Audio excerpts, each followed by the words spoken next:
الشيطان الرجيم إن الذين قالوا ربنا الله ثم استقاموا تتنزل عليهم الملائكة ألا تخافوا ولا تحزنوا وأبشروا بالجنة التي كنتم توعدون نحن أولياؤكم في الحياة الدنيا وفي الآخرة ولكم فيها ما تشتهي أنفسكم ولكم فيها ما تدعون نزلا من غفور رحيم.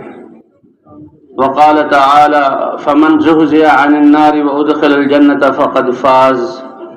وقال تعالى ومن يطع الله ورسوله فقد فاز فوزا عظيما. صدق الله العظيم. وقال رسول الله صلى الله عليه وسلم للفقر أخشى عليكم ولكن أخشى عليكم الدنيا أن تبسط عليكم كما بسطت على من كان قبلكم فتنافسوها كما تنافسوها فتهلككم كما أهلكتهم. وقال النبي صلى الله عليه وسلم إن الله لا ينظر إلى صوركم ولا إلى أموالكم ولكن ينظر إلى قلوبكم وأعمالكم.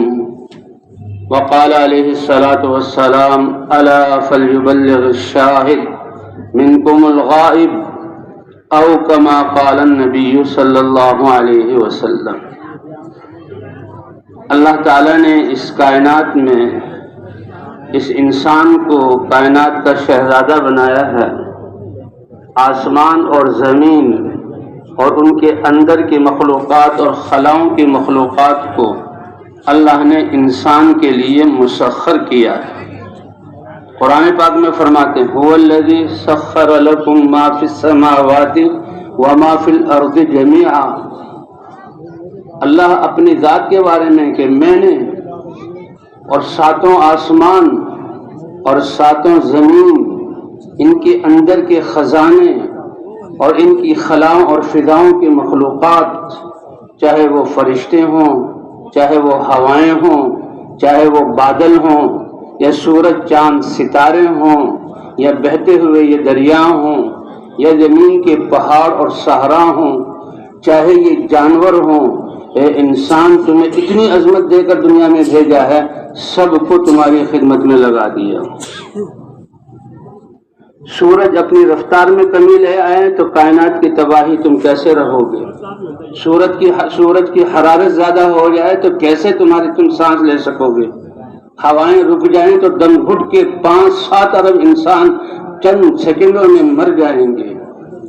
فرشتوں کا نظام اللہ روک دیں تو یہ حفاظت کے فرشتے موجود ہیں.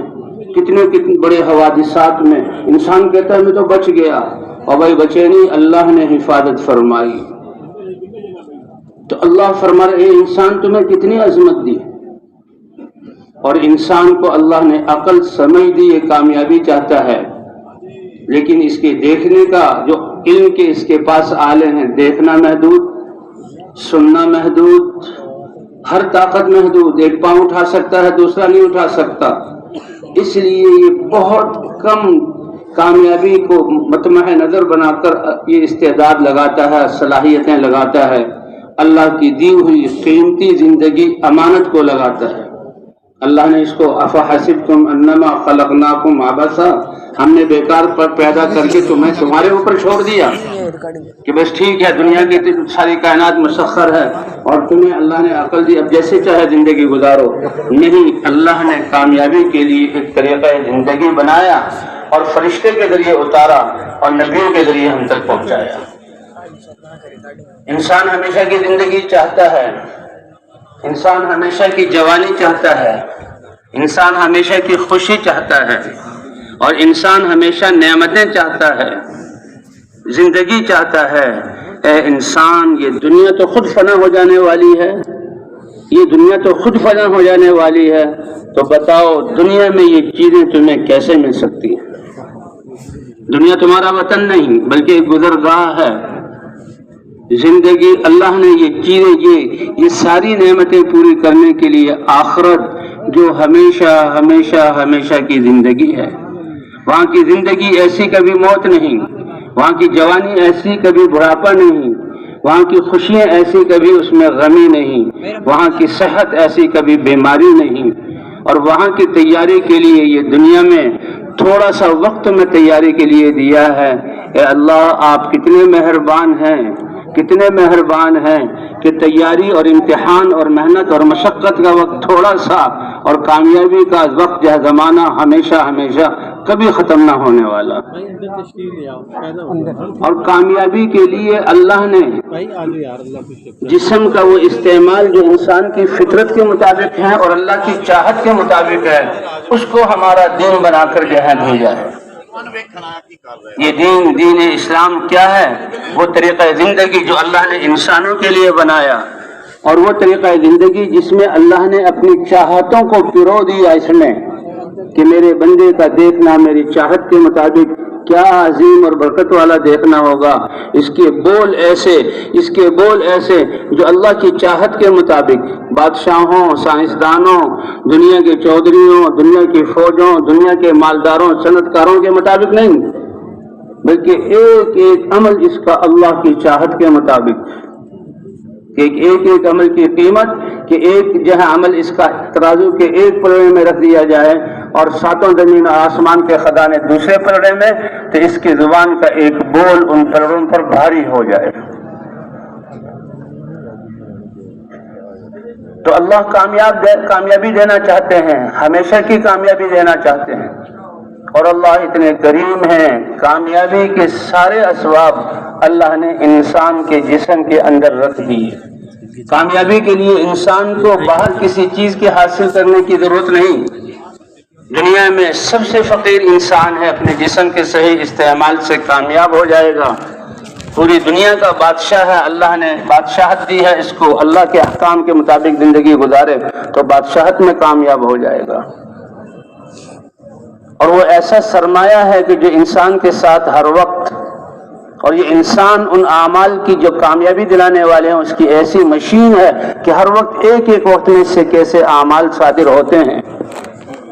کارخانوں کی بنائی ہوئی چیزیں کارخانے کا مالک ہے، نہ کارخانے کی مشین اپنے ساتھ لے جا سکتا ہے، اور نہ کارخانے کی جو ہے وہ چیزیں بنائی ہوئی اپنے ساتھ لے جا سکتا ہے۔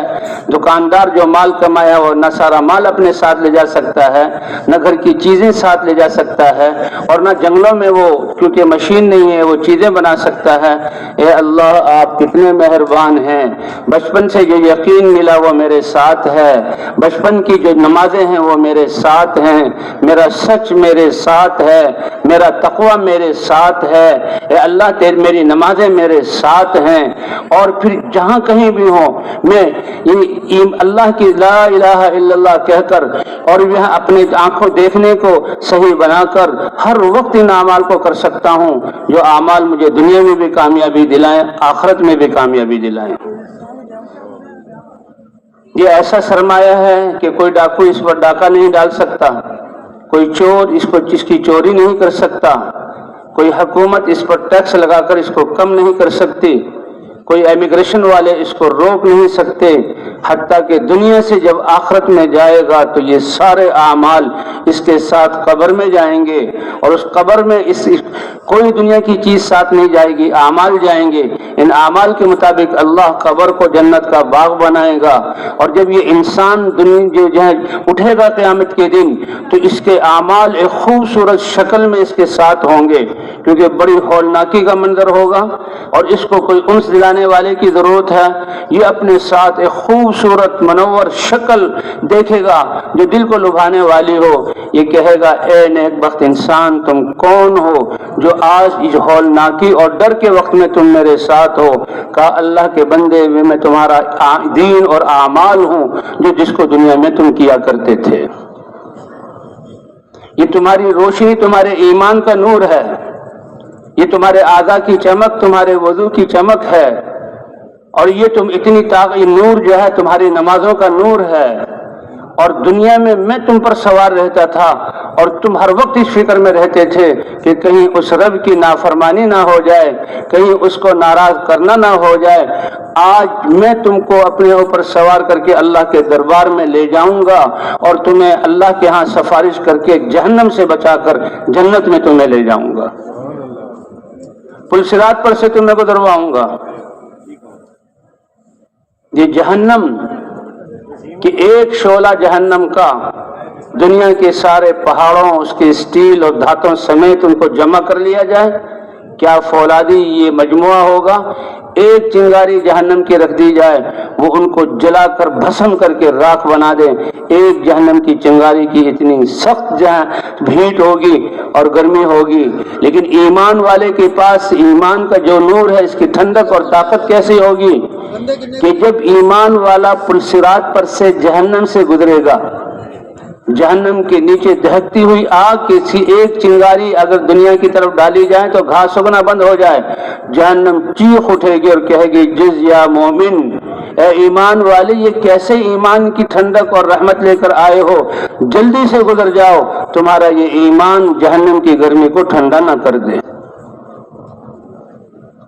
اور اس ایمان کی وجہ سے یہ چمکنے والی بجلی کی وجہ سے یہ جو ہے ایک گزرے گا اور کہے گا وہ 1500 سال والا راستہ کہاں ہے؟ تو کہا جاتا تھا بات سے والی تلوار سے تیز، اور اللہ اور اللہ کے رسول نے کہا تھا کہ اس پر سے ہر ایک گزرے گا، فرمایا تم اپنے ایمان کی طاقت سے پلک جھپکنے کے برابر اس کے تو تم گزر بھی آئے۔ اللہ مہربان ہے، اللہ نے انسان اپنی مہربانی سے بنایا، اللہ نے اپنی مہربانی سے، اللہ نے دین کی بات سننے کے لیے اور ان چیزوں کو حقیقت کو جاننے کے لیے اپنی مہربانی سے جمع کیا۔ ہمیں بھی اللہ یہ توفیق دے کہ اللہ کے انعام کی قدر کو جان کر ہم بھی اپنے آپ کو اللہ کے لیے پیش کر دیں۔ کتنی انسان بنایا، ایمان دیا، اور ایمان دے کر حضرت محمد صلی اللہ علیہ وسلم کی امت میں ہونے کا شرف بخشا۔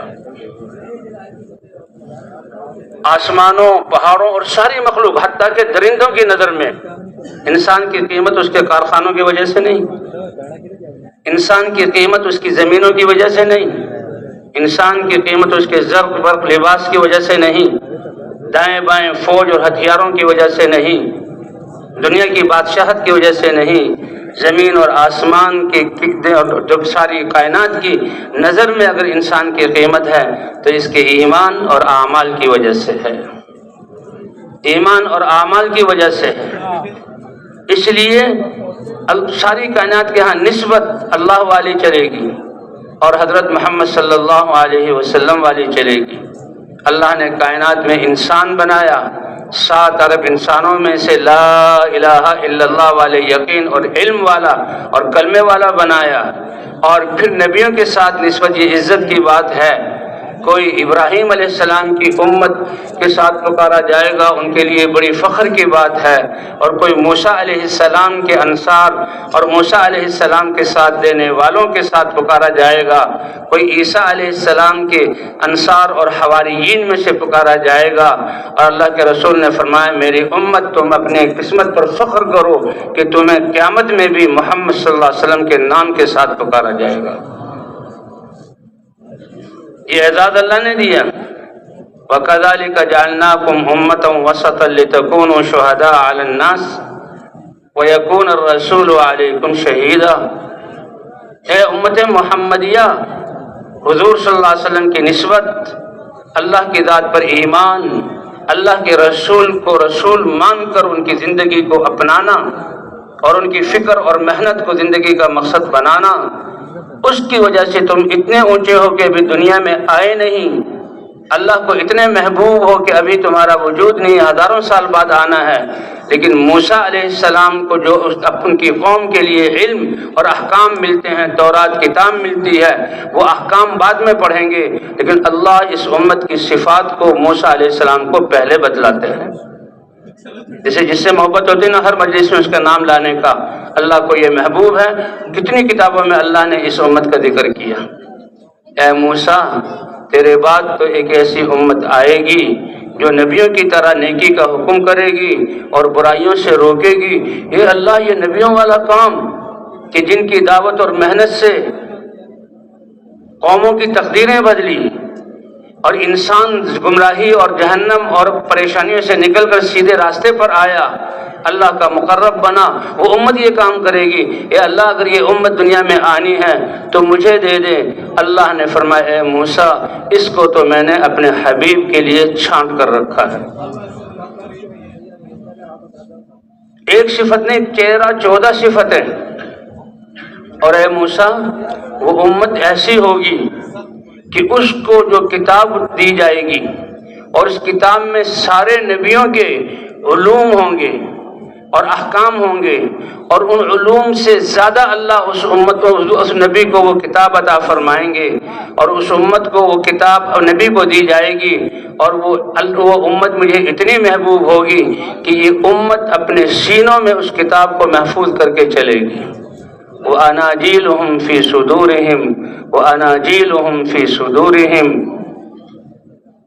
آپ کے یہاں مدرسے ہیں، بچے پڑھ رہے ہیں، 7 سال کا بچہ حافظ، ایک پنجابی بچہ، ایک اردو بولنے والا بچہ، اور قرآن سے الفاظ نہیں ہے کہ جو جیسے کیسے کہہ دو زید آیا امر کھڑا ہو گیا. ہر حرف کا مخرج اور ہر حرف کی حرکت اور اس کی تشدید اور سکون اور اس کا مد اور شد اور اس کا لہجہ، یہ سب کچھ بچہ محفوظ کرتا ہے. ابھی رائیوین میں بچے کا قرآن شریف ختم ہوا، اللہ اکبر، 12 سال کا بچہ ہے، سارا قرآن مجید حفظ کیا، یاد کیا، اور اس نے جو عربی دعائیں، حیران کہ یہ قرآن کا معجزہ ہے، اور اللہ نے اس کو امت کو یہ عمل کے لیے دیا ہے کہ اس بچے کو، میواتی بچہ، اور پورا قرآن عربی میں قرات کے ساتھ اس کے سینے میں محفوظ ہے.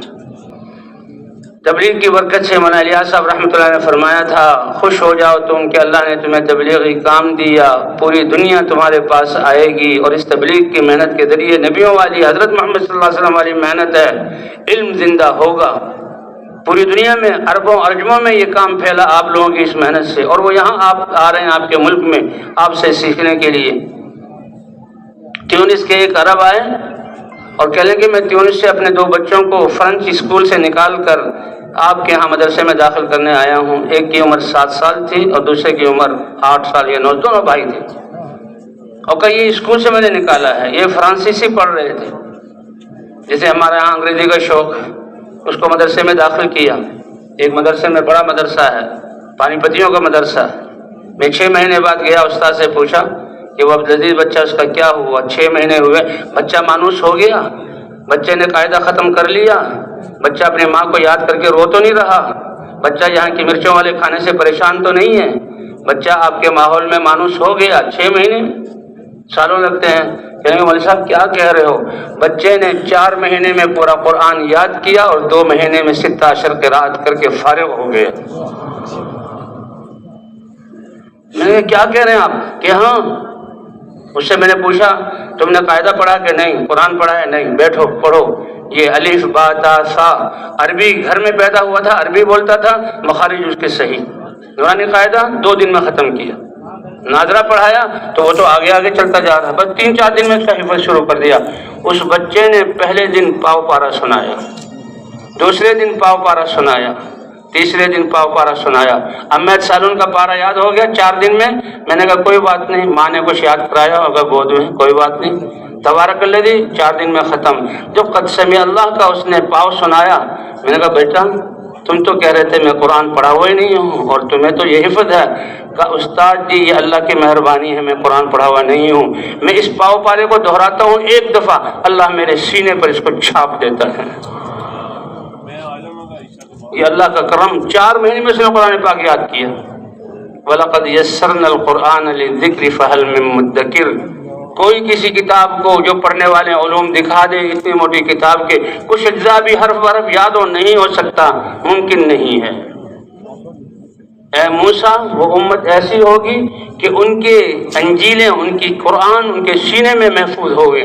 کیوں؟ اس لیے کہ اس قرآن میں ان کے لیے احکام ہیں، اور اس قرآن میں اس امت کو وہ احکام اور محنت دی گئی ہے جس سے ساری انسانیت کی تقدیریں بدلیں گی. حضرت عیسیٰ علیہ السلام پر اللہ نے وحی بھیجی، اے عیسیٰ تمہارے بعد ایک امت ایسی آئے گی، وہ اللہ کی ذات پر ایسے یقین والے ہوں گے کہ کبھی خوشی میں اترائیں گے نہیں. جو خوشی ملے گی فوراً وہ کہیں گے یہ خوشی میرے رب کی طرف سے ہے. ہم تو کہتے ہیں اس دوائی سے یہ فائدہ ہو گیا، شکر ہے تم آ گئے، تمہارے آنے سے چہرے پر خوشی آ گئی، اور فلاں کام میرا ہو گیا، میری خوشی ہو گئی. یہ خوشی کی لہریں دلوں میں دینے والے اللہ کی ذات ہے.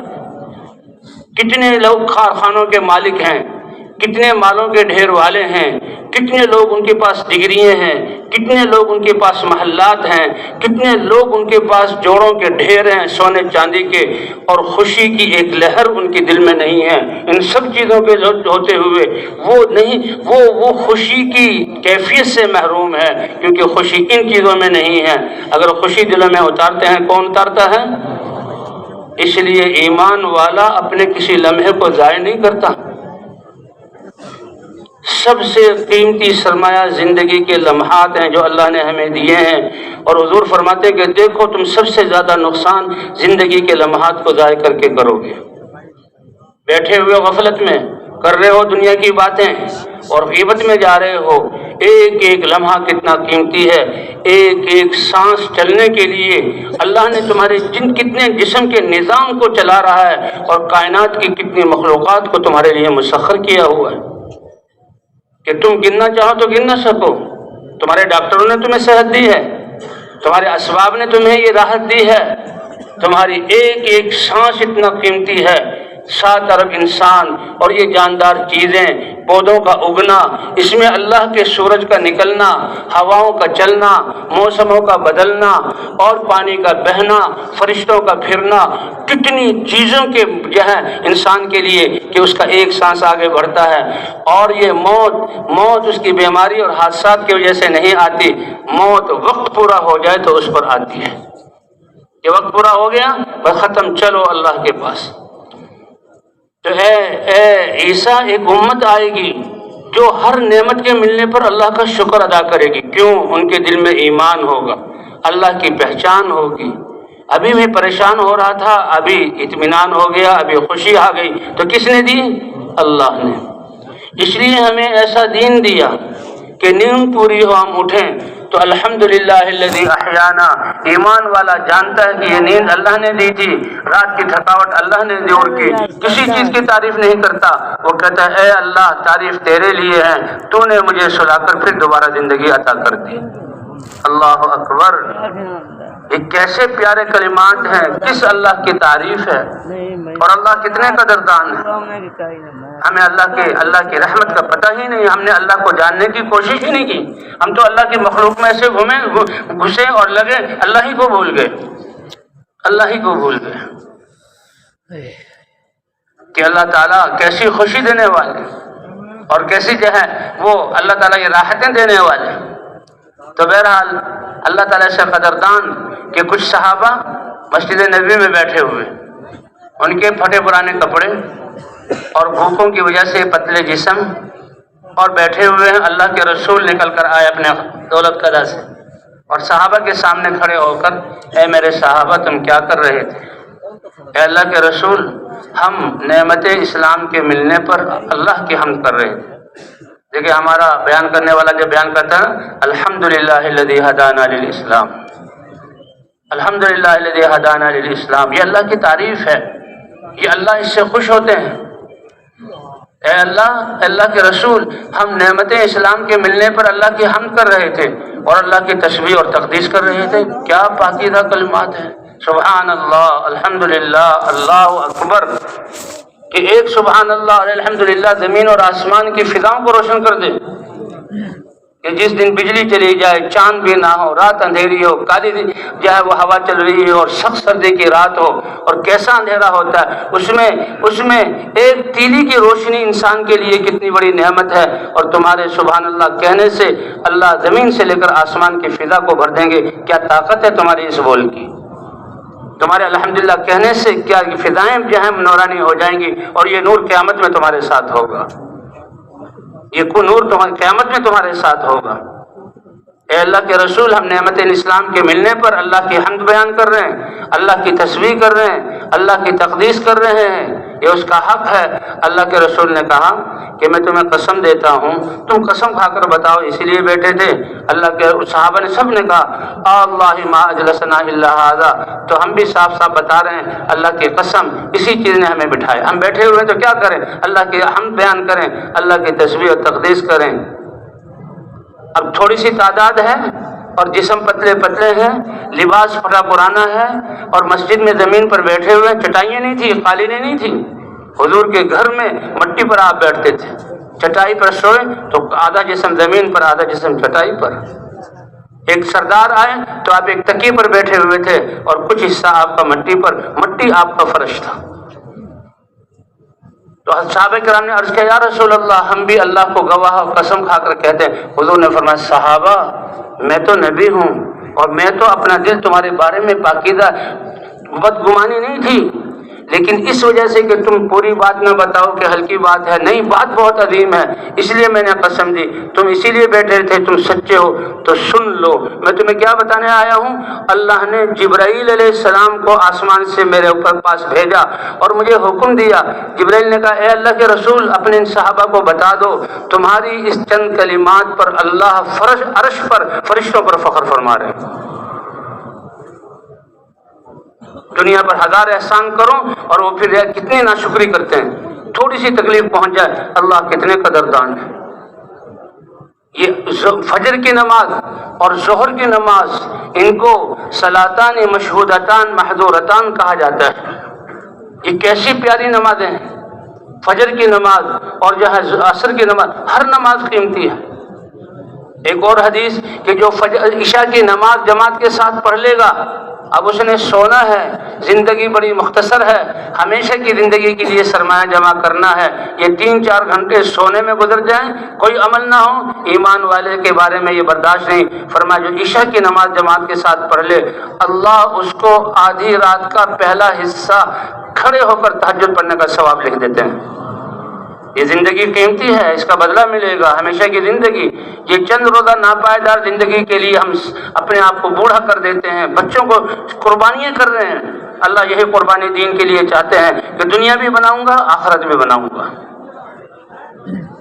اور کہا فجر کی نماز اگر اس نے جماعت کے ساتھ پڑھ لی تو کہتے ہیں فرشتوں لکھ لو اس نے ساری رات قیام کیا، اس کی رات تہجد پڑھتے ہوئے گزری ہے. اور کیا خوش قسمت ہیں وہ لوگ کہ جو اور اٹھ کر پھر تہجد پڑھتے ہیں. وہ کہتے ہیں آخرت کی زندگی بہت لمبی ہے، اللہ کے سامنے دن اعمال پیش کرنے ہیں، تو ہم تو اس سے زیادہ اٹھیں گے، تہجد پڑھیں گے، روئیں گے، دعائیں کریں گے اور فجر سے پہلے سارے معاملات ہم پورے کر لیں گے. یہ اللہ نے اعمال دی. فرمایا جس نے فجر کی نماز پڑھ لی، اللہ کے رسول صلی اللہ علیہ وسلم فرمایا اللہ کہہ رہے ہیں یہ بندہ میری ذمہ داری میں داخل ہو گیا، خبردار اس کے دل کو پریشان کرو، خبردار اس کے جسم کو نقصان پہنچاؤ، خبردار اس کی عزت کو پامال کرو یا اس کے مال کو نقصان پہنچاؤ. میں نے ذمہ داری لے لی، اگر تم نے اس کو نقصان پہنچایا تو میں مقابلے میں آ جاؤں گا. یہ نہیں کہ ایک دم پتھر آئے گا تم مر جاؤ گے، تمہاری زندگی کو ویران کر دوں گا. بڑا سب کچھ اسباب ہے، پریشان ہیں، کسی کے ظلم تو نہیں کیا، کسی کا حق تو نہیں مارا، عورتوں پر ظلم تو نہیں کیا، بہنوں کی میراث کو جو ہے اس میراث کو تو نہیں چھینا، اور یتیموں پر ظلم تو نہیں کیا، بیچنے میں تو ملاوٹ نہیں کی، انصاف میں تو ظلم نہیں کیا. یہ سارے نتائج ایک ایک دل کی لہر اور ایک ایک جو ہے کیفیت کا آنا تمہارے اعمال کی وجہ سے ہے، کیونکہ اللہ کی طرف سے حالات ہیں اور اللہ علیم اور خبیر اور بصیر ہے.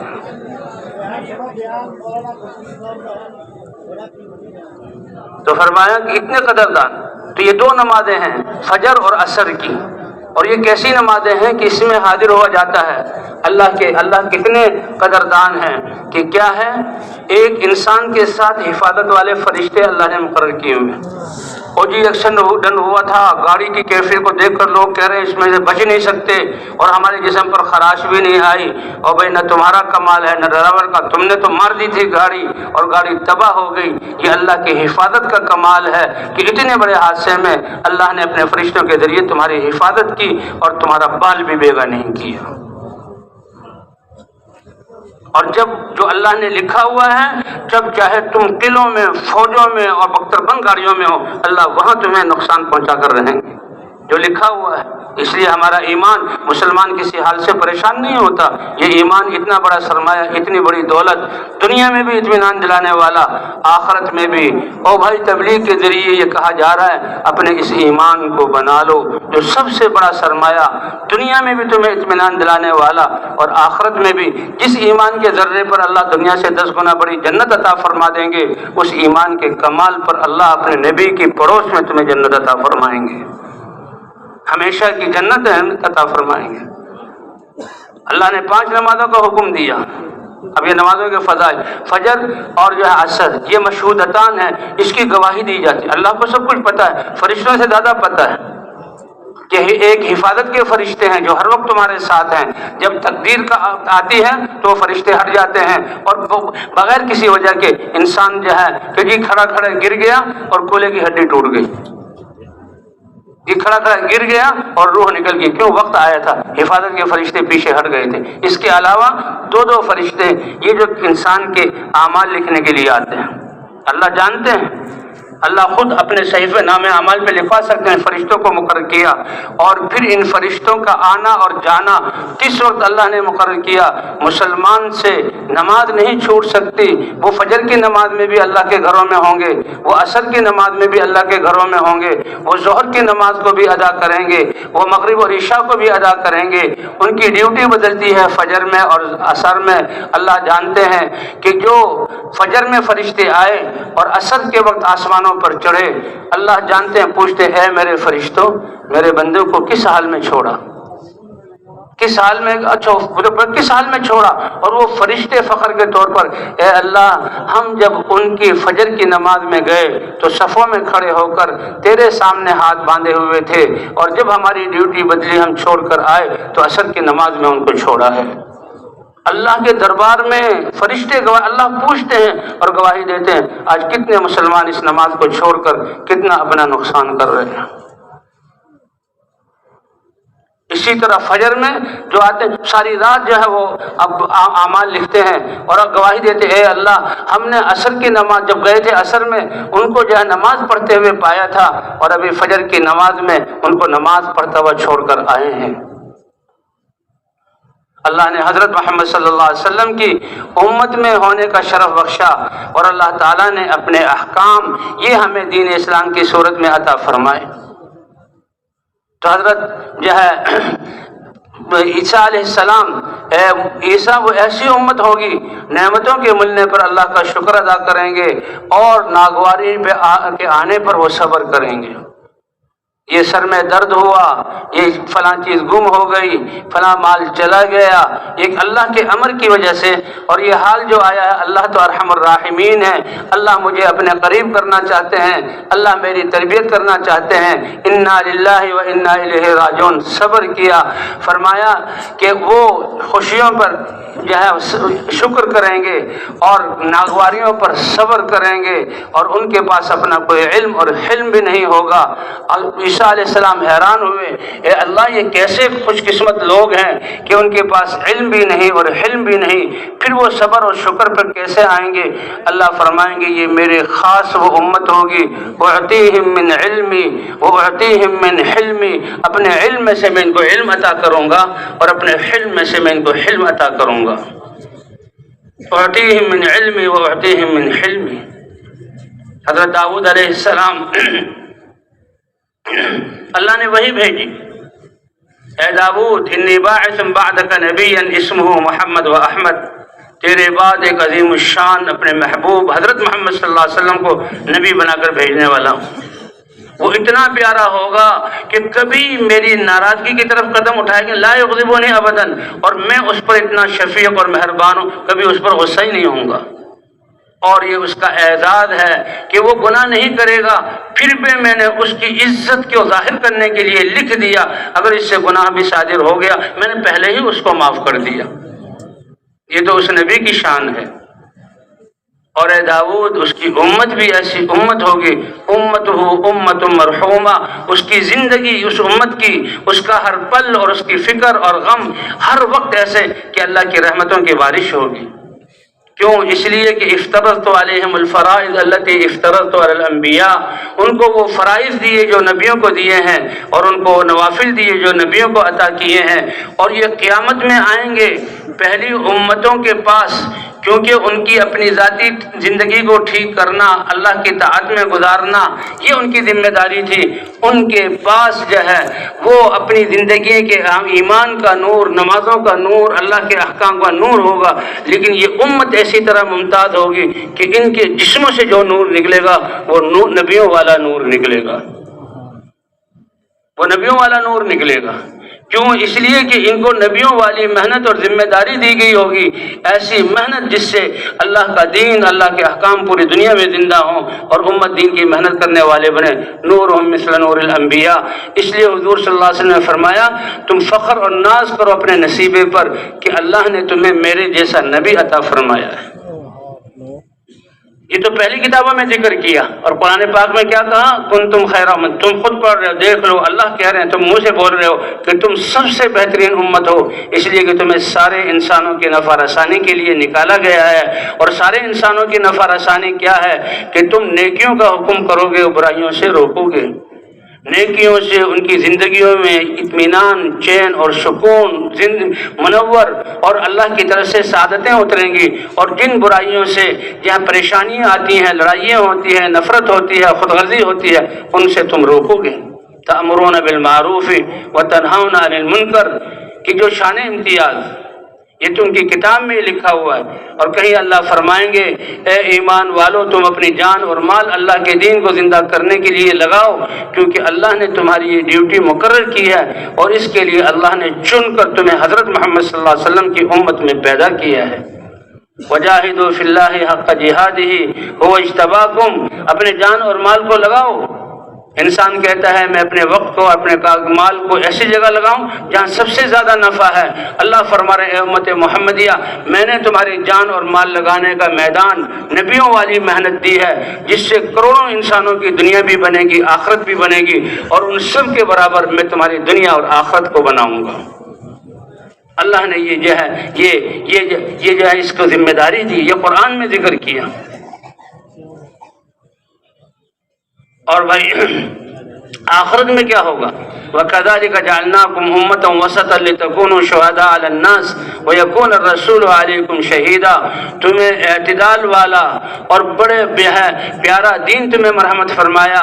تمہارے دین میں نہ سختی ہے، تمہارے دین میں نہ بالکل آزادی ہے کہ بالکل کوئی قانونی نہ ہو، درمیانہ دین عطا فرمایا، اور تم جو ہے اللہ اور مخلوق کے درمیان واسطہ ہو کہ ان کو اللہ سے ملاؤ گے، اور قیامت کے دن بھی تمہیں اس امت کو نبیوں کے لیے گواہ بنا کر اٹھایا جائے گا۔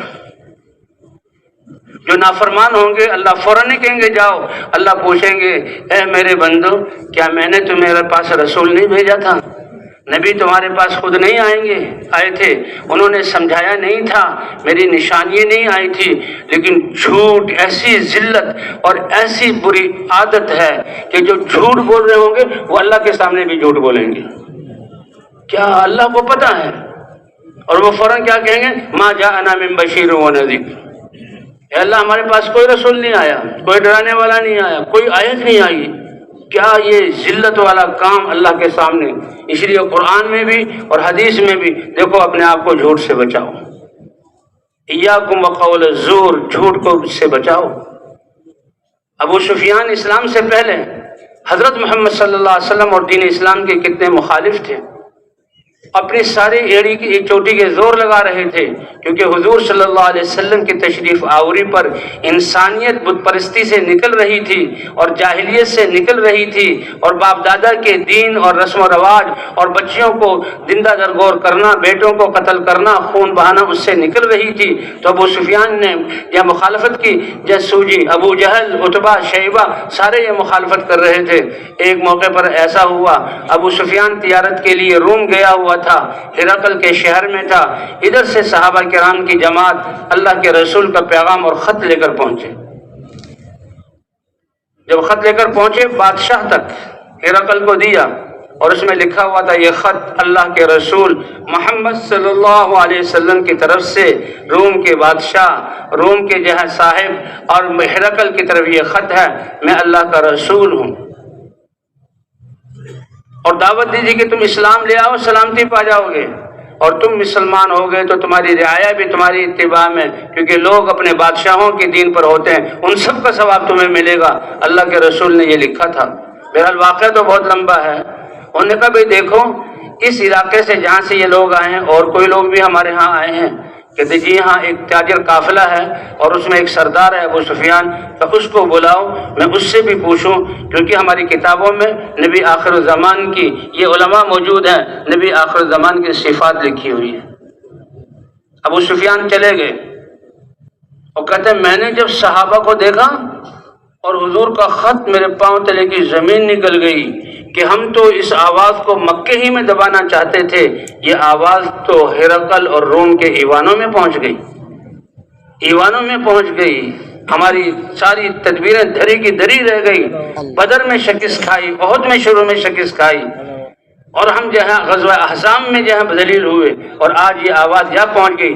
کیوں؟ اس لیے کہ اللہ کی آواز ہے اور ساری انسانیت کے لیے، اور پہنچانے والے اللہ کے نبی ہیں، اور اللہ کا وعدہ ہے جو اس آواز کو لے کر اٹھے گا دنیا کی کوئی طاقت اس کو روک نہیں سکے گی۔ یہ انسانیت کا حق ہے ہمارے اوپر۔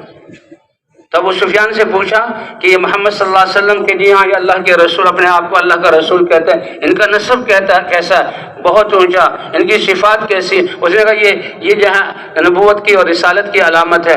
کئی سوال کیے اور یہ جواب دیتے تھے، تو ہر ایک پہ کہتا یہ واقعی رسول ہونے کی یہ نشانی ہے جو ہماری کتابوں میں لکھی ہوئی ہے، وہ سچے ہیں۔ ابو سفیان کے پاؤں تلے کی زمین نکل رہی ہے اور پاؤں خون جو ہے سر میں چڑھ رہا ہے کہ یہ کیسے؟ جو میں بات بتاؤں سچ بول رہا تھا، اور وہ یہ کہتے ہیں کہ یہ تو رسالت کی علامت ہے، یہاں تک بات پہنچ گئی۔ اب کہنے کہ میں کچھ کروں میں کہ بادشاہ کے ذہن کو میں تشویش میں ڈال دوں، لیکن جھوٹ بولنا یہ مجھے گوارا نہیں تھا۔ کافر ہوتے ہوئے جھوٹ نہیں بولا۔ پھر مجھے ایک بات یاد آئی، میں نے کہا وہ تو سچ بات ہے، اس کے ذریعے بادشاہ سلامت آپ نے جو باتیں کہیں سب سچی ہیں، لیکن ایک ایسی بات ہے کہ ہم عقل کے ترازو میں تولتے ہیں وہ سمجھ نہیں آتی، آپ بھی عقل کے ترازو میں تولو گے سمجھ نہیں آئے گی۔ کہ وہ کیا؟ کہ وہ کہتے ہیں ایک دفعہ انہوں نے فجر میں بیت اللہ میں جمع کیا اور سب کو جمع کر کے ایک واقعہ سناؤں جو میرے ساتھ رات کو پیش آیا، وہ یہ کہ جبرائیل علیہ السلام اور میکائیل علیہ السلام دو فرشتے براق لے کر آئے، میں ام ہانی کے گھر میں تھا، مجھے اٹھایا، بیت اللہ میں لا کر میرے سینے کو چاک کیا گیا اور اس کو جو ہے آب زمزم کے پانی سے دھو کر پھر جوڑا گیا اور پھر سینے کو بھی جوڑا گیا کہ وہ آپریشن کے نشان حضور کے باریک سے نشان موجود تھے، صحابہ کو نظر آتے۔ 3 دفعہ شق صدر ہوا حضور کا، اور پھر ایک براق سواری لائی گئی، اور براق سواری لا کر کے وہ بیان کرتے ہیں میں اس پر سوار ہوا، اور سوار ہوتے ہوئے میں بیت المقدس کی طرف آن کے آن میں پہنچ رہا ہوں، اور سوار ہوتے ہوئے میں جا رہا ہوں تو مجھے مصر کی طرف سے بائیں جانب سے ایک خوشبوؤں کا ہلڑ اوپر اٹھ رہا ہے اور نور کی بارش اس طرف ہو رہی ہے۔ میں دیکھ کر حیران ہو گیا، رسالت والا نور تھا، سمجھ گئے کہ یہ کیسی خوشبو ہے، کیسا نور ہے۔ اے جبرائیل یہ کیا ہے، کس کی قبر ہے اور یہ کیا ماجرا ہے؟ اتنا بڑا اعزاز۔ کہا ہاں یہ فرعون کی بیٹی کے سر میں کنگھی کرنے والی کنیز کی قبر سے یہ خوشبو اور نور اٹھ رہا ہے۔ ایک کنیز ہے، ایک نوکرانی ہے۔ اے جبرائیل وہ کس وجہ سے؟ کہا اس کے ایمان کی وجہ سے، ایمان کے لیے اس نے جان قربان کی۔ کہ وہ کیا ہوا؟ عام مشہور بات ہے کہ عشق اور مشق چھپتے نہیں ہیں، اور اللہ کا عشق یہ کیسے چھپے گا؟ وہ تو ایک مجازی عشق ہوتے ہیں، جھوٹے عشق ہوتے ہیں، خواہشات اور ایک شہوت کا عشق ہوتا ہے، اس پر انسان جان دے، یہ تو اللہ کا عشق۔ کہتے ہیں وہ کنیز جب موسیٰ علیہ السلام نے فرعون کو دعوت دی میں اللہ کا رسول ہوں اور معجزہ دکھایا، تو فرعون کی بیوی آسیہ فوراً سمجھ گئی اور وہ ایمان لے آئی، اور اس کے ساتھ یہ کنیز تھی یہ بھی ایمان لے آئی۔ حالانکہ فرعون کے محل میں کب سے کام کر رہی ہیں، فرعون کا دبدبہ، فرعون کی طاقت، فرعون کا عذاب اور غصہ اور اس کی جیلیں سب دیکھ رہی ہیں، لیکن جب ایمان کا نور آیا تو سب سے جو ہے ایک سو ہو کر ایمان لے آئی۔ اب ایمان تو لے آئے لیکن کنیز ہے، عورت ذات ہے، چھپاتی رہی اپنے ایمان کو. تو فرعون کی بیٹی کے سر میں کنگھی کر رہی تھی، جو ہی کنگھی گری تو اس نے بسم اللہ کہہ کر اٹھایا. اس لیے ایمان کی چھلک. اس لیے بھائی ہر کام کو کس سے شروع کرو؟ بسم اللہ سے شروع کرو. جس اللہ کے نام کے زبان پر رہنے کی وجہ سے اللہ آسمان زمین فرشتوں کو باقی رکھیں گے، اور جس دن آخری زبان جس پر اللہ نکلتا تھا وہ خاموش ہو گئی، اللہ کائنات کی بساط کو لپیٹ کر ختم فرما دیں گے. یہ اللہ کا نام اتنا طاقتور ہے. تو کھاتے ہوئے بسم اللہ. اس نے کہا اچھا یہ تو اور لوگ تو میرے جب فرعون کی عزت کی قسم اور فرعون کا واسطہ وہ کہتے ہیں، تم یہ کیا کہ تمہارا باپ تو جھوٹا ہے، ایسے دغاباز ہے. میں اللہ پر ایمان لائی ہوں جس کو موسیٰ علیہ السلام کی دعوت، کیونکہ ظاہر ہو گئی بات، اب جھوٹ تو نہیں بولنا. کہ دیکھو یہ خط یا تو اس سے بعد آ جاؤ اور بہانہ یہی دب جائے گا، ورنہ میں فرعون کو بتاؤں گی. اور تمہیں پتہ ہے میرے ابا حضور فرعون کیسے ظالم آدمی ہیں اور کیسے. کہا جس کو کہہ دو، اب ظاہر ہو گئی بات، اب میں اس ایمان سے پیچھے ہٹنے والی نہیں ہوں. اللہ اکبر. تو فرعون کو پتہ لگا، بڑے غصے میں آیا. کہا اچھا ہماری کنیز اور ہمارے ہی خلاف، اور موسیٰ علیہ السلام جو میرے بادشاہت کے ختم ہونے کا سبب بنے گا، اسی کی بات کو بلاؤ. اس کو بلایا گیا، ڈرایا دھمکایا گیا. کہا بادشاہ سلامت کچھ بھی کرو، موسیٰ علیہ السلام کی دعوت سچی ہے، اللہ سچے ہیں، میں اپنے اللہ پر ایمان لے آؤں، میں اسی کی بندی ہوں. نہیں. کہا دیکھو پھر سوچ لو میرا عذاب. فرعون کے بارے میں کیا آتا ہے؟ ذل اوتاد. وہ اپنے مخالفین کو جب پکڑ کے قابو کرتا تھا تو سولی پر چڑھا کر ہاتھ پاؤں میں میخیں گاڑتا تھا کہ خون رس رس کر تڑپ تڑپ کر مر جائیں. ایسا ظالم تھا وہ. اس عورت کو کہتا ہے کہ میں تمہیں، تیرے بچوں کو اور تیرے جہاں خاوند کو سب کو اکٹھا کر کے لوہے کو آگ کی بھٹیوں میں گرم کر کے ان لوہے کی جہاں تختیوں میں تمہارے جسم کو راکھ بنا دوں گا. اس نے کہا جو کر لو، جان دے دوں گی لیکن ایمان کو نہیں چھوڑ سکتی. اس نے بس جان دینے لگی، سامنے موت ہے لیکن نہیں چھوڑنا. اور کیا کہا؟ اے فرعون اتنا تم مجھ پر احسان کرنا کہ میرے خاوند اور میرے بچوں کی، میرے جسم کی راکھ کو ایک ہی جگہ دفن کرنا. کہا یہ میں کر دوں گا، تم ہمارے گھر کی کنیز ہو. یہ کیا. کہا جب سے وہ دفن ہوئی ہے آسمانوں سے یہ جو ہے رحمتیں اور قبر سے خوشبو ایسے اوپر کی طرف جا رہی ہے. ایک تو یہ واقعہ پیش آیا. حضور صلی اللہ علیہ وسلم بیت المقدس میں پہنچے تو انہوں نے کہا کہ ہمیں آن کی آن میں بیت المقدس پہنچا، اور بیت المقدس میں نے وہاں اماموں کی، انبیاء کی امامت کرائی جاتے ہوئے یا آتے ہوئے، اور آسمانوں پر گیا، ہر آسمان پر نبی ملے. پھر جنت کی سیر کرائی گئی، جنت کی نعمتیں دکھائی گئی. اللہ کے رسول جہاں جہنم کے عذابوں کو اپنی آنکھ سے دیکھ کر آئے. اس لیے ایسی فکر اور ایسی تڑپ تھی آپ کے دل میں کہ آپ چاہتے تھے کہ ان عذابوں سے میری امت اور انسانیت بچ کر جنت میں جانے والی کیسے بن جائے. کہ یہ کہہ رہے رات ہی رات میں ایسا ہو گیا، تو یہ تو ممکن ہی نہیں ہے. یہ ایک ایسی دلیل اس نے عقلی دی کہ عقل کے ترازو میں یہ بالکل ٹھیک نہیں، اور اس کا کوئی جو ہے ثبوت نہیں. تو ابھی یہ بات چل ہی رہی تھی کہ اس کے دربانوں میں ایک پادری تھا علم والا.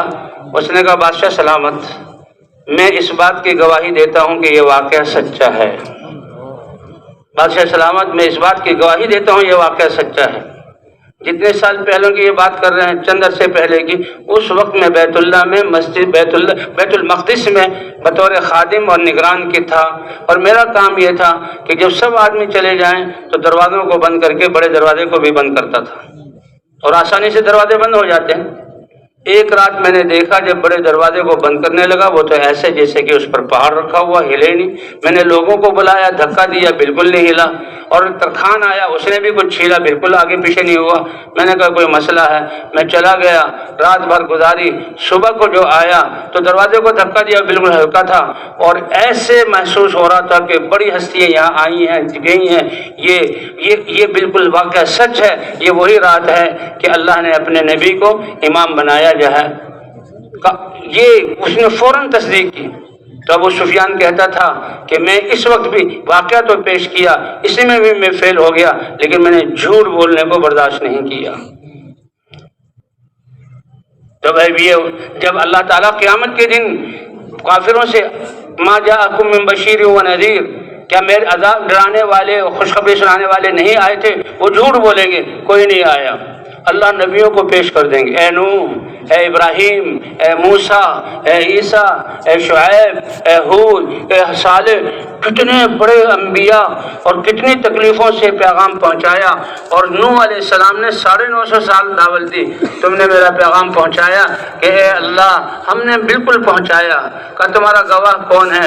اے اللہ اگر آج کوئی گواہی دے سکتا ہے، آپ جس کی گواہی قبول کریں گے وہ آپ کے حبیب محمد صلی اللہ علیہ وسلم کی امت آج ہمارے لیے گواہی دے گی۔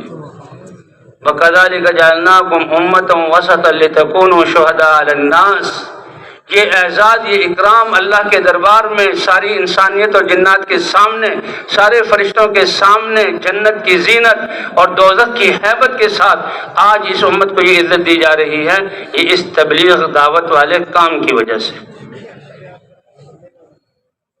اب یہ امت گواہی بلایا جائے گا، این محمد و امتہ، کتنا بڑا اعزاز ہے، اور حاضر ہوں گے، گواہی دیں گے، وہ پھر جرح کریں گے، اے اللہ گواہ تو وہ ہوتا ہے جو دیکھے کسی چیز کو اس کی گواہی دے، یہ موجود تھے ہی نہیں، یہ کس بنیاد پر گواہی دیتے ہیں؟ پھر اللہ پوچھیں گے، حدیثوں میں آتا ہے تم کس بنیاد پر گواہی دیتے ہو؟ اے اللہ آپ نے حبیب کو نبی، سچا نبی بنا کر بھیجا، اور اس پر جبرائیل علیہ السلام کے ذریعے اپنی کتاب اتاری، وہ ہمارا قرآن تھا، ہم نے اس میں پڑھا۔ نوح علیہ السلام کو آپ نے بھیجا، ابراہیم علیہ السلام نے دعوت دی، ہود علیہ السلام نے دعوت دی، صالح علیہ السلام نے دعوت دی، عیسیٰ علیہ السلام نے دعوت دی، ہم تو تیرے کلام کے یقین کی بنیاد پر دعوت دے رہے ہیں۔ اللہ فرمائیں گے لوح محفوظ سے سچ نقل کیا گیا، اور جہاں جبرائیل نے سچ نقل کیا، میرے نبی نے سچ تم تک پہنچایا، اور تم نے سچی کتاب پڑھی اور تم سچی گواہی دے رہے ہو۔ آج تمہاری گواہی کو میں اپنے نبیوں کے لیے قبول کرتا ہوں۔ یہ اللہ قیامت میں شرف بخشیں گے، اللہ قیامت میں شرف بخشیں گے۔ حضرت محمد صلی اللہ علیہ وسلم کی امت میں ہونے کے طفیل، اور قرآن میں بتایا کہ یہ امت کو یہ فضائل کس لیے ملے کہ تمہارے نبی حضرت محمد صلی اللہ علیہ وسلم پر نبوت کی ذمہ داری کو ختم کر دیا گیا۔ آپ خاتم النبیین اور آخری نبی ہیں، آپ کے بعد کوئی نبی نہیں آئے گا، اور قیامت کب آئے گی؟ ارب ہا ارب انسانیت دنیا میں بسے گی، اب ان تک کے پیغام کون پہنچائے گا؟ اللہ نے فرمایا اے نبی آپ کی امت اور کلمہ گو افراد، مردوں عورتوں کو ہم نے اس دعوت والے کام کے لیے چنا ہے۔ اور تو بھئی اللہ نے جو کامیابی، جیسے اللہ شارک کے قریب ہیں، ابھی عصر کے بیان سن رہے تھے، اللہ نے کامیابی بھی انسان کی اپنے جسم میں رکھی ہے، جسم سے باہر کسی چیز کا محتاج نہیں کیا۔ اسی لیے حدیث قدسی میں اللہ کے رسول صلی اللہ علیہ وسلم فرماتے ہیں کہ اللہ تمہاری شکلوں کو نہیں دیکھتے، اللہ تمہارے مالوں، جائیدادوں، کارخانوں، زمینوں کو نہیں دیکھتے، اللہ دیکھتے ہیں تمہارے دل کے یقین کو، اور اللہ دیکھتے ہیں تمہارے جسم سے نکلنے والے اعمال کو۔ یہ اصل سرمایہ ہے، اور یہ ہر وقت تمہارے ساتھ ہے۔ ہر آدمی کے زندگی بھر کا سچ، ہر آدمی کی ہر لمحے کی ایمانی کیفیات، ہر آدمی کی وہ نمازیں، اور ہر آدمی کی اللہ کے دین کے لیے قربانیاں اس کے ساتھ ہیں۔ اور پھر جہاں بھی یہ ہے اس وقت بھی یہ دعائیں اور اللہ کے سامنے اپنے اعمال پیش کر کے، نماز پڑھ کے، دعوت دے کر، اس وقت بھی اللہ کی قدرت کو ظاہر کر سکتا ہے۔ صحابہ کرام جو بڑی بڑی، کیونکہ وہ صحابہ کرام ساری انسانیت کے ہمدرد تھے، جو ہی کلمہ پڑھتے تھے ساری انسانیت کی جہالت اور ساری انسانیت کی ناکامی کی طرف دوڑ، اور یہ جو ان کی یہ اندھیرے والی زندگی ہمدردی داخل ہوتی تھی، اور وہ اس دعوت کو لے کر ان کے پاس جاتے تھے، اپنی جانوں پر جو پیش آ جائے اس کو برداشت کرتے تھے۔ جیسے دنیا کے لیے یہ دنیا والے بچوں کو چھوڑ کر جاتے ہیں، اور آج کل تو انسان اتنا مشہور ہو گیا، بچے سوئے ہوئے ہوتے ہیں اور یہ اپنے کاموں کو جاتے ہیں، اور یہ راتوں کو واپس آتے ہیں اور بچے سوئے ہوئے ہوتے ہیں۔ کتنی بڑی قربانی، گھر کے راحت اور آرام کو دنیا کے لیے کتنی بڑی قربانی۔ قربانی انسانوں میں استعداد ہے، لیکن وہ دنیا جس کی قیمت اللہ کے ہاں مچھر کے پر کے برابر بھی نہیں، اس کے لیے اللہ کی دی ہوئی صلاحیتوں کو انسان لگا رہا ہے، اپنی قیمت کو گھٹا رہا ہے۔ یہی قربانیوں کا 10واں حصہ بھی اگر ہم دین کے لیے دے دیں تو اللہ ہمیں چمکا دیں، دنیا میں بھی اور آخرت میں بھی۔ تو کامیابی اللہ نے ہمارے جسموں میں اور جسم سے نکلنے والے اعمال میں، دنیا کا کوئی سبب نہیں، یہ بھی کامیاب۔ حضرت بلال رضی اللہ تعالیٰ عنہ کے پاس کیا تھا؟ وہ تو ایک حبشہ کے تھے، غلام تھے، ان کی کوئی قوم نہیں تھی، اور جب لا الہ الا اللہ پڑھا ہے اللہ نے کتنا اونچا مرتبہ عطا فرمایا۔ حضور صلی اللہ علیہ وسلم جب لیلۃ المعراج سے ہو کر آئے، بلال کو بلایا، اے بلال تمہارا وہ کون سا عمل ہے کہ جنت کے مقام پر میں نے ہر مقام میں داخل ہوا تمہارے قدموں کی آہٹ کو آگے سنا؟ یا رسول اللہ، جب بھی میں پیشاب پخانہ کرتا ہوں، بے وضو ہوتا ہوں، میں وضو کر لیتا ہوں اور 2 رکعت نفل پڑھ لیتا ہوں۔ کہاں اللہ نے اسی وجہ سے تمہیں یہ مقام عطا فرمایا، ان کو کتنا اونچا مقام عطا فرمایا۔ حضرت خباب رضی اللہ تعالیٰ عنہ کو کتنا اونچا مقام عطا فرمایا، دنیا میں بھی کتنی عزت دی۔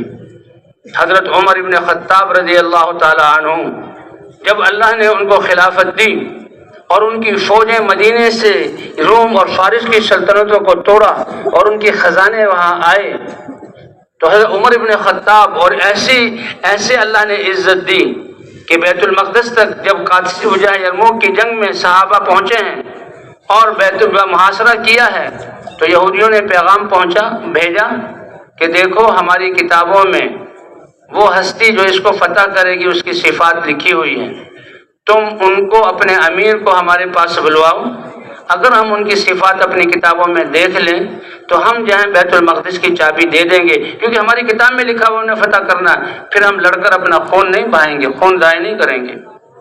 اچھا جی، مدینے پیغام بھیجنا، تیز رفتار گھوڑے کو چلے بھی تو وہ بھی 15-20 دن مہینے میں پہنچے گا، اور پہنچنے کے بعد مدینے سے یہاں آئے 15-20 دن لگ جائیں گے، یہ دیر۔ حضرت خالد ابن ولید رضی اللہ تعالیٰ عنہ کا قد اور شکل حضرت عمر رضی اللہ تعالیٰ عنہ سے ملتی تھی، تو ابو عبیدہ ذرا ایک روایت میں آتا ہے کہ بھائی اس کو بھیج دیں، یہ بھی لشکر کے امیر رہے ہیں، ان کے سے شکل ملتی ہے، ان کو تو شکل ہی دیکھنی ہے، پہچان لیں گے۔ جب ان کے پاس خالد بن ولید پہنچے اور سامنے کھڑے ہوئے انہیں اپنی کتابیں کھولی، دیکھا تو ان کا آخری فیصلہ کیا تھا؟ یہ ان جیسے ہیں وہ نہیں ہے، لہذا چابی ان کو نہیں دی جائے گی۔ یہ ان جیسے ہیں وہ نہیں، قد ویسا ہے، نقشہ ویسا ہے، لیکن وہ نہیں ہے، چابی نہیں ملی۔ بلاؤ حضرت عمر بن خطاب رضی اللہ تعالیٰ عنہ آئے، جب وہ آئے تو ابو عبیدہ نے کہا اے عمر، تمہارے جسم پر 17 پیوندوں والا یہ جو ہے ٹاٹ کا اور جو کھدر کا کپڑا یہ ذرا بدل لو، یہ یہود ہیں، یہ بڑے نفیس لوگ، باریک کپڑا پہن لو اور بڑا اچھے گھوڑے پر، اونٹ کو چھوڑو، اونٹ کو یہود پسند نہیں کرتے، اچھے گھوڑے پر سوار ہو جاؤ۔ ایک روایت میں آتا ہے کپڑا پہنا، گھوڑے پر سوار ہوئے، فوراً خیال آیا اے ابو عبیدہ تیرے علاوہ اگر کوئی یہ بات کہتا تو میں اس کے چہرے کو بدل دیتا، لاؤ وہی میرا پرانا جوڑا لاؤ، اور لاؤ وہی اونٹ لاؤ، اور میرے خادم کو، میرے غلام کو میرے ساتھ کرو۔ چلے ہیں، اور جہاں عمر بن خطاب رضی اللہ عنہ نے نکیل پکڑی ہوئی ہے، نالے کو پار کرتے ہیں، وہ دیکھ رہے ہیں، پوچھ رہے ہیں، عمر بن خطاب کو سامنے کھڑا کیا جاتا ہے، جب سامنے کھڑے ہوئے ہیں وہ دیکھ رہے ہیں، ہر چیز اب ٹک مار کرتے جا رہے ہیں، ہر چیز، ناک، نقشہ، شکل، قد، سب کچھ ٹھیک، کپڑے ٹھیک۔ پھر ایک آدمی آخری بات کا ہم سب متفق ہو گئے کہ آپ وہی ہیں، لیکن ایک نشانی ابھی باقی ہے، اگر وہ نشانی پوری نہ ہوئی تو ہم چابی نہیں دیں گے۔ یہ اللہ کی کتاب۔ فرمایا کیا نشانی ہے؟ تاریخی کتابوں میں لکھا ہے، نشانی یہ ہے کہ ان کے لکھا ہے کہ جو مسلمانوں کا امیر ہوگا اور وہ آئے گا فتح کرنے کے لیے، اس کا جس کپڑا جو ہے موٹا جھوٹا ہوگا اور اس پہ 17 پیوند ہوں گے، ہم نے 16 پیوند گنے ہیں، 17واں پیوند ہماری نظروں سے غائب ہے، اس لیے یہ نشانی بھی پوری نہیں، ہم چابی نہیں دیں گے۔ حضرت عمر نے فرمایا گھبراؤ نہیں، انہوں نے اپنے جو ہے بغل کو اٹھایا، کندھے کو اٹھایا تو بغل میں ایک پیوند لگا ہوا تھا کہ یہ 17واں پیوند ہے، پانی ان پر گر گیا اور چابی حوالے کر دی۔ اور اس وقت یہ تاریخی کلمہ فرمایا، دیکھو اگر وہ باریک کپڑا پہن کر جاتے اور گھوڑے پر سوار ہو کر جاتے تو کیا نتیجہ ہوتا۔ اے مسلمان، تیری عزت ان ٹھیکروں میں نہیں ہے، تیری عزت اللہ کے امر، اور تیری عزت جو ہے ایمان پر، اور تیری عزت سادگی پر ہے۔ اور فرمایا نحن قوم اعزنا اللہ بالاسلام لو طلبنا العزت بغیر ما اعزنا اللہ به لاذلنا۔ اے میری قوم، پتہ نہیں کہ تم دین اسلام سے پہلے کتنے یہاں تو اپنی نظروں میں گرے ہوئے تھے، کتنی تمہاری پتلی اور بے عزت والی زندگی، کمزور زندگی تھی، اور اللہ نے تمہیں اسلام کی وجہ سے عزت دی اور پوری دنیا کے مسلمانوں کو بتا دیا خبردار اگر اسلام کو اور اس کی سادگی کو چھوڑ کر دنیا کی چیزوں میں عزت سمجھ کر اپنی صلاحیتوں کو لگایا، اللہ پھر تمہیں نیچے گرا دیں گے۔ تو بھئی اللہ حضور صلی اللہ علیہ وسلم فرماتے ہیں کہ تم میری امت ہو، میں تمہارا رسول ہوں، تم اس پر فخر کرو، انا حظکم من النبیین، نبیوں کا سردار، وہ تمہاری نسبت، پہلی کتابوں میں تمہارا ذکر میری نسبت سے، کتاب میں تمہارا ذکر میری نسبت سے، اور قیامت تک تمہاری کامیابی میرے دین پر چلنے میں۔ قل ان کنتم تحبون اللہ فاتبعونی یحببکم اللہ، اگر تم اللہ سے محبت کرتے ہو حضرت محمد صلی اللہ علیہ وسلم کی اتباع کر لو، کامیاب ہو جاؤ گے۔ وَمَن يُطِعِ اللَّهَ وَرَسُولَهُ فَقَدْ فَازَ فَوْزًا عَظِيمًا، جو اللہ کی اور اللہ کے رسول کی اطاعت کرے گا وہ کامیاب ہو جائے گا۔ اور فرمایا وَأَنْتُمْ حَظِّي مِنَ الْأُمَمِ، مجھے بھی فخر کرنا چاہیے تم پر کہ اللہ نے جو پسندیدہ امت، جو سب سے بڑی جس ذمہ داری تھی، وہ امت مجھے عطا فرمائی ہے۔ وَأَنْتُمْ حَظِّي مِنَ الْأُمَمِ، تو بھئی اس لیے اللہ تعالیٰ نے کامیابی کو انسان کے جسم کے اعضاء اور اعمال کے ساتھ جوڑا ہے۔ اللہ جیسے شارک سے زیادہ قریب ہیں، ہر ایک انسان کو یہ چیزیں برابر دی۔ ہمارے دل کا یقین ٹھیک ہو جائے اور جسم کے اعمال ٹھیک ہو جائیں، یہ ہمارا سرمایہ ہے۔ اور دل کا یقین اللہ فرماتے ہیں اے میرے بندے، جیسے تیرے دل کا یقین ہوگا ویسے ہی میں تیرے ساتھ معاملہ کروں گا، کہ تمہارا ہر عمل کو قدم اٹھانا اللہ کے امر پر ہو، پھر ناکامی تم ناکامی کی شکل نہیں دیکھو گے، کامیابی تمہارے قدم چومے گی۔ ہمارا ہر قدم اٹھانا یہ اللہ کے امر کی بنیاد پر ہو، اور یہ اس کی بنیاد اللہ کے ذات پر ایمان ہے۔ اور پھر عبادت اللہ نے، اور سب سے بڑی عبادت نماز جیسی عبادت اللہ نے عطا فرمائی۔ اب یہ نماز اللہ تعالیٰ اعمال پر بھی دیتے ہیں، اعمال کے وسائل پر بھی دیتے ہیں۔ صحابہ کرام نے پوچھا یا رسول اللہ، قیامت میں آپ ہمیں کیسے پہچانیں گے؟ حضور صلی اللہ علیہ وسلم نے فرمایا کیا خیال ہے بہت ہی بڑا میدان ہو، اور وہ جو ہے چتکبرے اور وہ مشکی رنگ کے گھوڑوں سے، کالے رنگ کے گھوڑوں سے بھرا ہوا ہو، اور کچھ گھوڑے اس میں پنکلیان ہو کہ ان کا منہ پورا اور دونوں ڈھونڈنے تک چاروں پاؤں سفید ہو، تو اپنے گھوڑوں کو پہچان نہیں لے گا؟ یا رسول اللہ کیوں نہیں پہچانے گا؟ فرمایا تم اسی طرح وضو کی وجہ سے تمہارے اعضاء چاند کی طرح چمک رہے ہوں گے۔ حالانکہ وضو تو ایک وسیلہ ہے، وضو تو ایک وسیلہ ہے کہ اس روشنی سے میں تمہیں پہچانوں گا۔ ایک صحابی نے کہا یا رسول اللہ تنگی ہے، فرمایا باوضو رہا کرو، اللہ تمہیں غنا عطا فرمائیں گے۔ کچھ دنوں بعد آئے اور کہا یا رسول اللہ میں باوضو رہنے کا اہتمام کیا، اللہ نے مجھے غنا عطا فرما دیا۔ یہ تو وضو پر اللہ عطا فرمائیں گے، پھر نماز پر کیا عطا فرمائیں گے؟ اور بھئی نماز وہ ایسی صفت، کیونکہ 5 دفعہ نماز فرض ہے، اس نماز پڑھنے سے جسم کا رواں رواں پاک ہوگا، اور اس نماز پڑھنے سے جسم کا استعمال ٹھیک ہوگا۔ جیسے سب سے بڑی دولت یقین ہے، یہ دعوت کے کام سے آئے گی، اور دعوت نبی دیتے تھے، نبیوں کی دعوت سے امتوں کا یقین بدلتا تھا، اور وہ دعوت والی ذمہ داری اللہ نے ہمیں ختم نبوت کی وجہ سے عطا فرمائی کہ تمہارا بھی یقین درست ہو، اور جن جن لوگوں میں تم اس دعوت کے الفاظ کے کہو گے ان کا یقین بھی درست ہوگا، مخلوق سے نکل کر اللہ کی طرف جائے گا، اور وہ پھر اللہ کا یقین ایمان آ کر اور وہ مسجدوں کی طرف متوجہ ہوں گے، اللہ کے سامنے جھکیں گے، ایک ایک انسان لاکھوں انسانوں کی زندگی کے بدلنے کا ذریعہ بنے گا۔ بنیاد یقین ہے، اور یقین دعوت سے، اور پھر اعمال سے۔ اور بھی نماز ایسا اللہ کا حکم ہے، یہ قیام، رکوع، سجدہ، یہ ایسی کتنی بڑی دولتیں ہیں کہ انسان، نماز ایسا حکم ہے کہ انسان دنیا کو چھوڑ کر، دنیا کے خیال کو چھوڑ کر 10 منٹ کے لیے اللہ کے گھر میں آ کر اپنے سارے اعضاء کو اللہ کے حکم کا پابند کرتا ہے، تو اس 10 منٹ کے پابند کرنے کی وجہ سے چاہے دنیا کے خزانے اس کے سامنے لائیں، اس کے ڈھیر کر دیے جائیں، ان خزانوں کو دیر کر اب یہ ذرہ برابر اللہ کی نافرمانی نہیں کر سکے گا۔ یہ بادشاہ ہے، نماز آ کر پڑھتا ہے تو بادشاہی کے تخت پر بیٹھ کر کسی ایک جانور پر بھی اس سے ظلم صادر نہیں ہوگا۔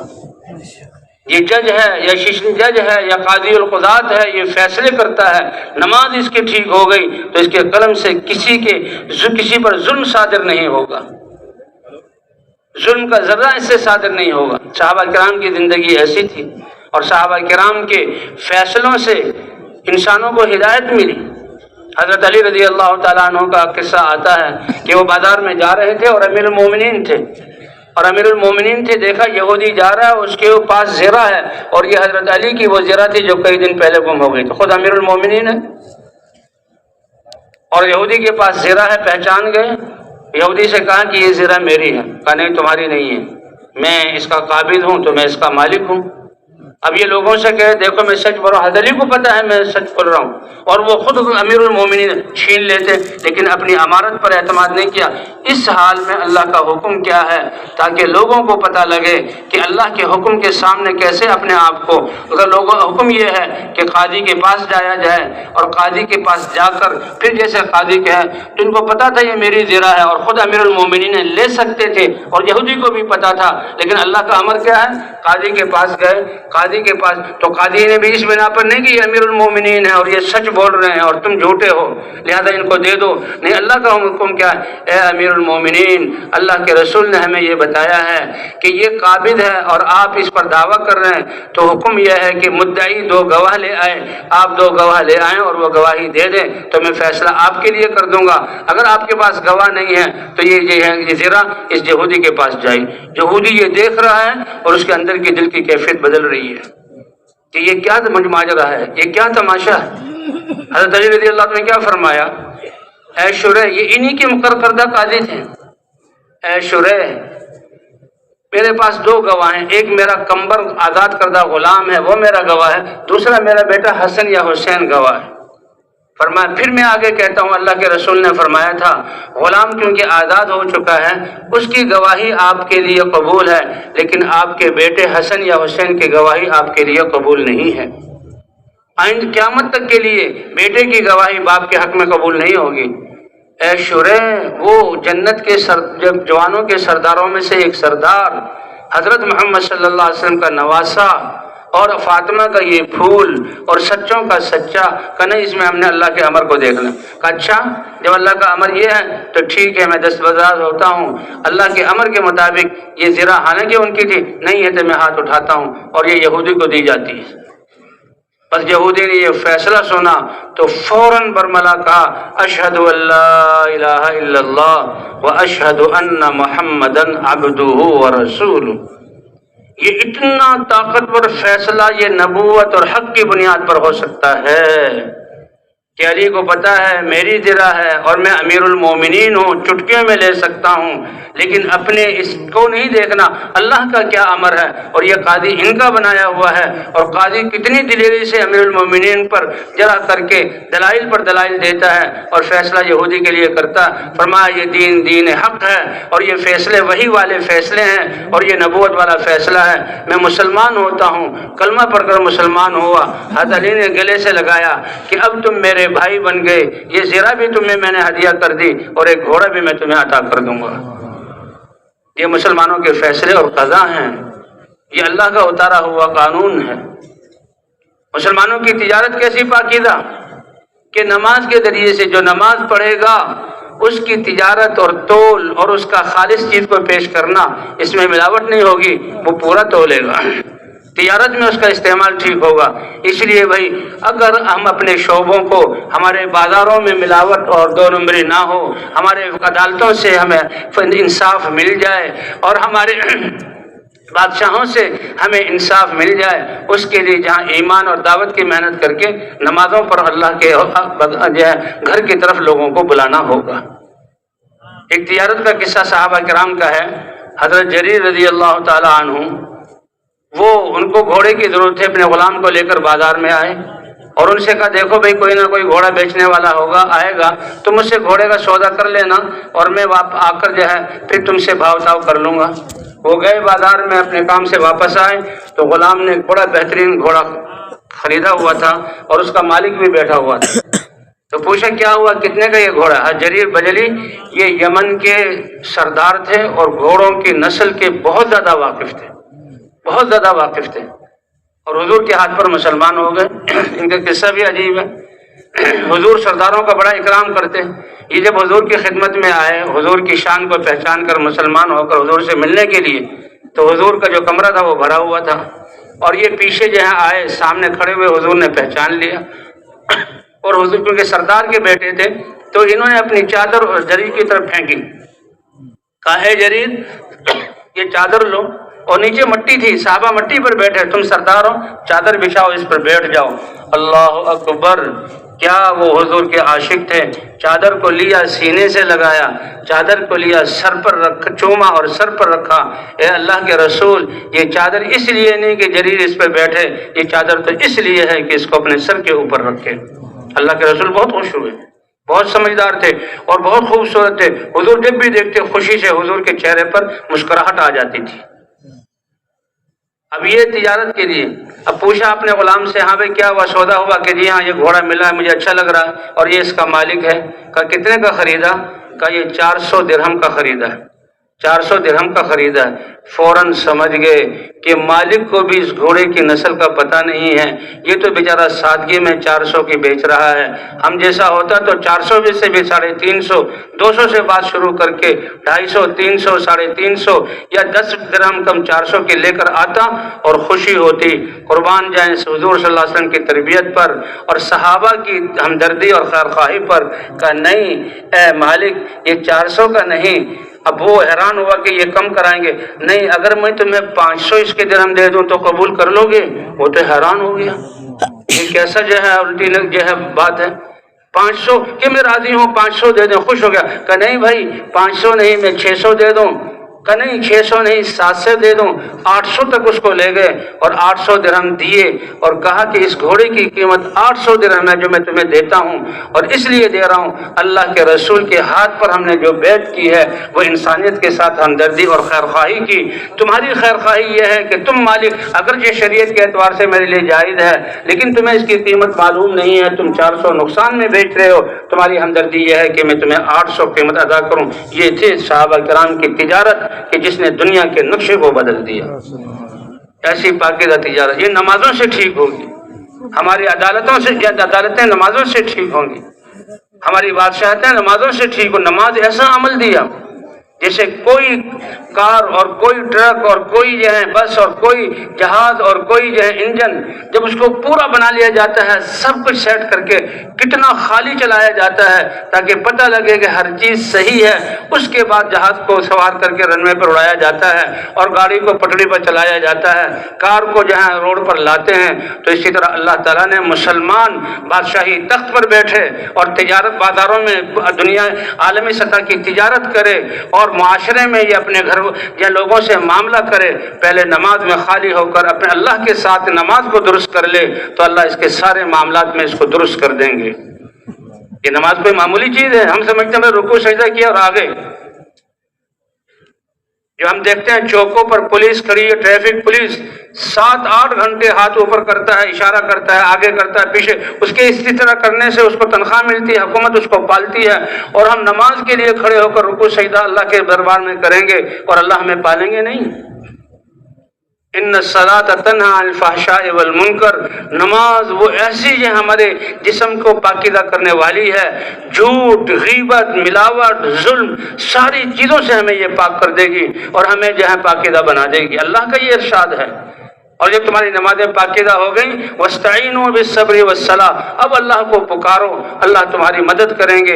دین پر جمو اور ناگواری برداشت کرو اور نماز پڑھو، اللہ تمہارے مردوں کو زندہ کریں گے، آسمانوں سے بارشیں برسائیں گے، اللہ میدانوں میں نمازوں کے ذریعے تمہیں فتح کر دیں گے، اللہ بھوک دور کر کے تمہیں رزق عطا فرمائیں گے. وَاسْتَعِينُوا بِالصَّبْرِ وَالصَّلَاةِ، تو بھائی نمازوں کو بنانا. اور نماز ایسی عبادت، اس لیے ایسی خالی عبادت کہ سب کچھ دنیا کو چھوڑ کر 10 منٹ کے لیے دل، دماغ اور سارے اعضاء کو اللہ کے حکم کا پابند کر لو. 5 دفعہ پابند کر لو، ساری زندگی پاکیزہ بن جائے گی. اب یہ نمازی گھر میں آئے گا تو بچے اور بیوی کو خوشی، یہ نمازی اپنی برادری میں آئے گا اس کے آنے کو وہ فخر سمجھیں گے. یہ نمازی دکان پر بیٹھے گا لوگ اس کی طرف دوڑے آئیں گے اس سے خریدنے کے لیے.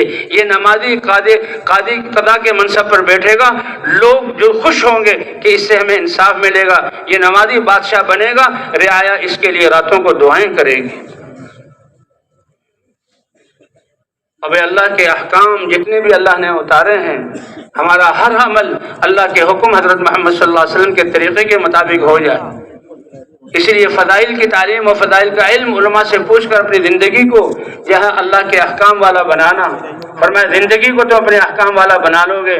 وَلَوْ أَنَّ أَهْلَ الْقُرَىٰ آمَنُوا وَاتَّقَوْا لَفَتَحْنَا عَلَيْهِمْ بَرَكَاتٍ مِّنَ السَّمَاءِ وَالْأَرْضِ، یہ بستیوں والے، فرعون پانی میں غرق ہوا اور قوم سمود چیخ سے ہلاک ہوئی، قوم شعیب پر آسمانوں سے آگ برسی، قوم عاد کو ہوا کے ذریعے ہلاک کیا، قوم سبا کو جہاں ڈیم کے پانی کے ذریعے دریا ان پر چڑھایا اور ان کی بستیوں کو کہ صدیوں تک اب وہاں کوئی آباد کھیتی نہیں ہوتی، یہ ان کے گناہوں کی وجہ سے۔ اگر یہ اللہ کو پہچان کر دل کے یقین کو بنا لیتے، اللہ کے اتارے ہوئے تقوی والی زندگی کو اپنا لیتے، تو زمین اور آسمان کی برکتوں کے دروازے ان کے لیے کھول دیتے۔ پھر ان کو کھیتوں جہاں کو بیماریوں سے بچانے کی کھاد اور سپرے کی ضرورت نہیں ہوتی، ایک ایک دانے سے 700 دانے عطا فرماتے کہ عیسیٰ علیہ السلام آئیں گے، دجال کو ختم کریں گے، دجال ختم ہوگا، یہ دجالی فتنے ختم ہوں گے، ایمان والے باقی رہ جائیں گے اور یہ تقوی والی زندگی گزاریں گے۔ اللہ ایسی برکتیں ظاہر فرمائیں گے کہ یہ جو ہے آتا ہے حدیثوں میں کہ گندم کا دانہ کھجور کی گٹھلی کی طرح بڑا ہو جائے گا، اور ایک انار اتنا بڑا ہوگا کہ آرے سے کاٹ کر اس کو خاندان استعمال کرے گا، اور اس کا آدھا چھلکا اتنا بڑا ہوگا کہ ڈنڈا لے کر 5-6 افراد اس کے سائے میں بیٹھ جائیں گے۔ یہ اللہ اپنی برکتیں ظاہر فرمائیں گے۔ فرمائے ایمان اور اعمال والے ہو جائیں تو ہم زمین اور آسمان کی برکتوں کے دروازے کھول دیں گے، جیسے اللہ نے حضرت محمد صلی اللہ علیہ وسلم اور صحابہ کے لیے برکتوں کے دروازے کھولے۔ غزوہ احزاب کے موقع پر ایک عورت ہیں، وہ ایک پلیٹ میں چھپا کر کچھ لے جا رہی تھی، اور کیا تھی؟ کھجوریں تھیں کہ غزوہ احزاب میں لوگ بھوکے ہیں، یہ میں اپنے بھائی کے لیے کہیں یہ ملی ہے اور میں اپنے بھائی کو چپکے سے دے دوں۔ اللہ کے رسول نے فرمایا اے میری صحابیہ، اللہ کی بندی، یہ کیا ہے؟ حضور نے پوچھا حضور یہ کھجوریں ہیں، اور یہ اپنے بھائی کے لیے چند 2 مٹھی کھجوریں بھائی کے لیے رکھ دو، اور کہا اعلان کرو خندق والوں میں جو ہزاروں کی تعداد میں، آؤ یہ کھجوریں حضور کے پاس ہیں، کھاؤ۔ سب آئے اور سب نے کھجور کو پیٹ بھر کر کھایا، اور پیٹ بھر کر کھایا تو اتنی کھجوریں باقی تھی جتنی تھی، کہا یہ لے جاؤ اپنے بھائی کے لیے بھی لے جاؤ۔ یہ برکت ہے۔ حضرت ابو ہریرہ رضی اللہ عنہ فرماتے ہیں اصحاب صفہ ہم تو ہر وقت حضور کے ساتھ رہتے تھے، کب حضور حکم فرمائیں دعوت کے لیے ہمیں بھیجیں ہم اپنی جانوں کو لے کر چلے جائیں، اس لیے کمانے کی کوئی چیز نہیں تھی، اور کب بھوک کا بڑا سخت عالم تھا، مجھے بھی بہت خوب بھوک لگی تھی، اصحاب صفہ بھی بھوکے تھے، اور میں کہا یا اللہ کوئی حضور کے پاس ہدیہ آیا ہمیں کھلائیں، تو حضور کے پاس ایک پیالے میں دودھ آیا، میں بڑا خوش ہوا کہ سب سے قریب تو حضور کے میں ہوں، حضور یہ بلا کر مجھے دودھ پلا دیں گے تو میرا کچھ گزارا، دودھ کے گھونٹوں سے کچھ گزارا ہو جائے گا۔ اللہ کے رسول بھی کیسے سخی، اے ابو ہریرہ یہ دودھ آئے گا جی، اصحاب صفہ جو سینکڑوں کی تعداد میں 70 تھے اس وقت، کا سب کو بلاؤ۔ اس نے کہا لو بھائی، اگر ایک چسکی بھی لیں گے تو بس چسکی ہی آئے گی، اسے کیا بنے گا، اور اللہ کے رسول مجھے حکم دیں گے تم پلاؤ۔ کہا میں نے تو دل پر پتھر رکھ کے بلایا، وہ آ گئے، اے ابو ہریرہ تم ان کو پلاؤ، میرے ہاتھوں سے دودھ جائے اور میرے لیے ایک چسکی بچے تو اس سے کیا ہوگا، لیکن یہ اللہ کے رسول کا حکم تھا، اور یہ اللہ کے لیے بھوک برداشت کرتے ہوئے کہتے ہیں ایک صحابی کو دیا، وہ پیتا رہا، رگیں پھول گئی اور پھر مجھے واپس کیا۔ پھر دوسرے صحابی کو دیا، 70 صحابہ کو پلایا، اور پھر دودھ اتنا ہی تھا جتنا اس پیالے میں تھا۔ حضور نے دیکھا اور سمجھ گئے تھے، حضور مسکرائے، اے ابو ہریرہ اب تم پی لو، قربان جائیں اے اللہ تے اپنے نبی کے شان جو ہے کی زندگی پر، کیا آپ نے یہ ہے برکت۔ اب چارے سے چارہ کھانا، اور پھر گائے کے اور جو ہے اونٹنے کے اور جو ہے بھینس کے تھنوں میں دودھ بنانا، اللہ کہتے ہیں ہم بناتے ہیں، تو جو اتنی ترتیب سے عام قدرت سے بناتا ہے وہ اپنی قدرت سے ایک پیالے دودھ کو کئی منوں بنا کر اپنے صحابہ کو سیراب کر سکتا ہے۔ تم مجھ پر ایمان اور تقوی والے، تمہارے لیے میں تمہیں دنیا کے لیے تھکا ہوں کیا؟ تمہارے رزق سے روزی سے میں تنگ آ گیا ہوں، تھک گیا ہوں،